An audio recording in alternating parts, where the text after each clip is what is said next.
শুনলাম।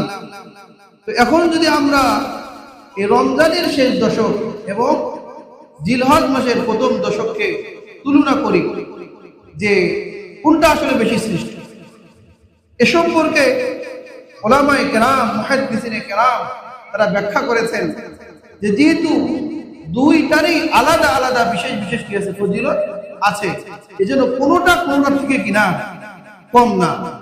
তবে আমরা বিবেচনা করতে পারি এইভাবে যে রমজানের শেষ দশক রাত হিসাবে শ্রেষ্ঠ। কি হিসেবে শ্রেষ্ঠ বলেন?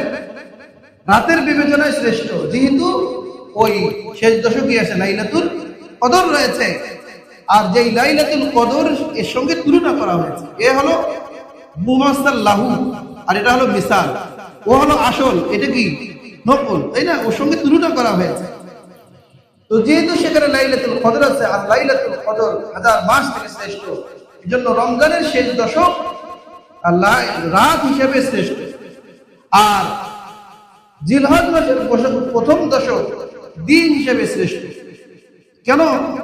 যে এই এখানে বিশেষ বিশেষ কিছু আমল চলে আসছে। যেমন ধরেন আরাফার দিন, আরাফার দিনে আলাদা বৈশিষ্ট্য আছে। আল্লাহ তাআলা অগণিত অসংখ্য মানুষকে আল্লাহ তাআলা মাফ করে দেন, আল্লাহ তাআলা বান্দার কাছে চলে আসেন। অনুরূপ ভাবে এই শেষ দশকে কোরবানির দিন আছে, যে কোরবানির দিনে বান্দা আল্লাহ তাআলার মহব্বতে ইহরাকুদ্দম রক্ত প্রবাহিত করে, সেদিন এই দিনে এই আমলের চেয়ে অন্য কোনো শ্রেষ্ঠ আমল থাকতে পারে না। অনুরূপ ভাবে ফাতুহুল বারি, ইমাম বুখারী রাহমাতুল্লাহ আলাইহি যে কিতাব লিখেছেন বুখারী শরীফ, তার ব্যাখ্যা করতে লিখেছেন ফাতুহুল বারি। এই ফাতুহুল বারিতে এসেছে যে সকল মৌলিক ইবাদতের যে সন্নিবেশ ঘটে হলো এই প্রথম দশকে। অন্য অন্য যে আমলগুলো আছে রমজানের শেষ দশকে সবকিছু কি করে না, ঘটে না। শুধু নামাজ পাওয়া যায়, জিকির আজকার পাওয়া যায়, কিন্তু এই প্রথম দশকে যেরকম নামাজ পাওয়া যায়, রাত্রিতে নামাজ পড়বে এবং দিনের বেলা রোজা, রমজানেও রোজা আছে।